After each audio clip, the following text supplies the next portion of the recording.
வெஜ்ஜோ நான்வெஜ்ஜோ அதில் ஸ்பைஸ் இந்த கரம் மசாலா தான். இந்த masala Dindigul biryani, Chettinad gravies, egg gravies and எல்லா வெஜிடபிள் கிரேவிஸ்க்கும் சேர்க்கலாம். செய்யறதுக்கு லிஸ்ட்ல இருக்க எல்லா பொருட்களையும் பதமா வறுத்து எடுத்துக்கலாம். வெஜிடபிள் கிரேவிஸ்க்கு 1/4 அரை ஸ்பூனும், நான்வெஜ் கிரேவிஸ்க்கு 1 2 ஸ்பூனும் நான் சமைக்கிற அளவுக்கு தகுந்த மாதிரி சேர்த்துக்கலாம். கரம் மசாலாங்கிறது ஒரு ஃப்ளேவர். இது கூட கறி மசாலாவோ இல்லை மல்லி மசாலாவோ சேர்த்து ரெசிபிக்கு தகுந்த மாதிரி செய்யும் போது டேஸ்ட் பக்காவா இருக்கும். எல்லா ஸ்பைஸையும் மொத்தமாக வறுக்காம தனித்தனியாக வறுக்கும் போது மசாலா கறியிடாம பதமா இருக்கும். வாசமும் கரெக்டா இருக்கும். முதல்ல மல்லியை சேர்த்து வாசம் வர வரைக்கும் வறுத்து எடுத்துக்கலாம். அடுத்து மிளகு 1 நிமிஷம் மட்டும் போட்டு வறுத்து எடுத்துக்கலாம்.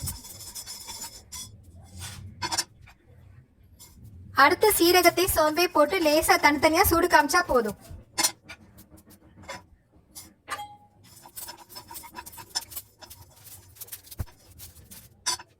அடுத்து மீதி உள்ள பொருட்களோட ஜாதிக்காவை தட்டி போட்டு லைட்டா சூடு மட்டும் காமிச்சுக்கலாம்.